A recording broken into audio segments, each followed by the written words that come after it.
నమ్మకంతో వచ్చరా ఈ నేలన మన కోసం, అందుకో భవిష్యత్తుకు దారులనేసే అవకాశం. ఈ కలలు నిజం చేసేటందుకు వచ్చనే మన కోసం, పెట్టుబడితో పొందర భూమిని తరతరాల కోసం. స్వాగతమంటూ ఎదురు చూసిన చదును చేసిన నేల, పంచుతున్నారే ప్రకృతిని అందరికీ అందేలా. ఈ జీవితాన్ని గెలిచేటట్టు కట్టల ఇల్లు సౌదౌలా, నిండా నింపుతున్నారే నలేని ఆనందం.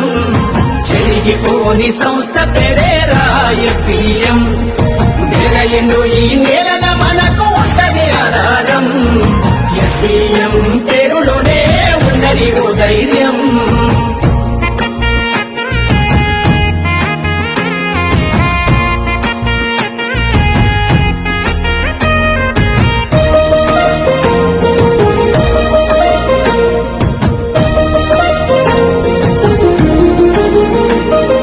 మధ్యతరగతి కుటుంబాలను మెట్టును ఎక్కించాలని, అందుబాటు ధరలతో దారినే చూపాలని, నమ్మిన